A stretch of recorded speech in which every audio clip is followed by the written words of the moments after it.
Tersangka pelecehan seksual dan pemerasan calon penumpang pesawat yang mengikuti tes cepat COVID-19 tiba di Bandara Soekarno-Hatta, Tangerang, Banten, Jumat siang selesai ditangkap di Kabupaten Toba, Sumatera Utara. Dibawa ke Mapolresta Bandara Soekarno-Hatta untuk pemeriksaan, tersangka akan dikenakan pasal berlapis jika terbukti melakukan tindak pidana pelecehan seksual dan pemerasan.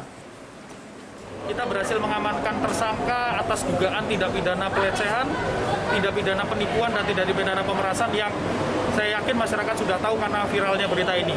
Tersangka EY, tersangka kami amankan di daerah Balige, Kabupaten Toba Samosir, Provinsi Sumatera Utara.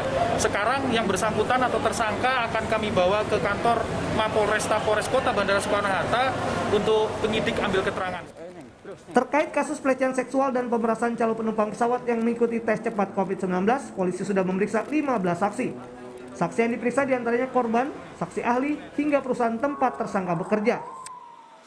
Selanjutnya, polisi akan memanggil Ikatan Dokter Indonesia serta universitas yang menaungi tersangka untuk memastikan gelar akademisnya.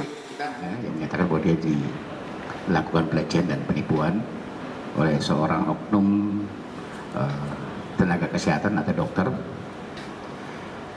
Sudah 15 saksi yang kita lakukan pemeriksaan, ya, termasuk korban sudah kita lakukan pemeriksaan, kemudian juga ada rekan dekatnya korban, juga ada beberapa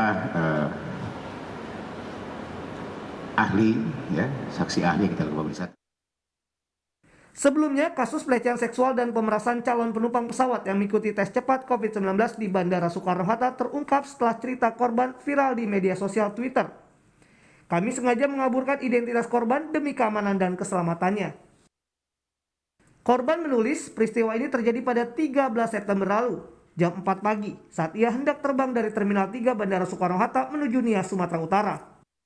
Saat ia menjalani tes cepat COVID-19 di fasilitas milik Kimia Farma di bandara, petugas pria yang memeriksanya berbohong, menyebut hasilnya reaktif dan memeras hingga melakukan pelecehan seksual terhadap korban.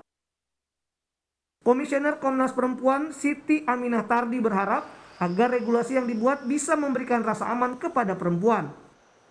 Kita membutuhkan kebijakan yang berperspektif gender di dalam penanggulangan COVID ini, termasuk dengan tes, ya, di bandara. Sedapat mungkin di dalamnya ada mekanisme yang memastikan bahwa penumpang, baik laki-laki maupun perempuan itu aman, termasuk aman dari kekerasan seksual.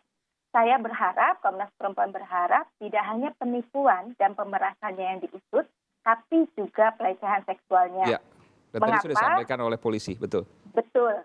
Mengapa? Ini adalah bagian dari upaya mengembalikan ruang aman kepada perempuan dan kepada penumpang di Soekarno-Hatta.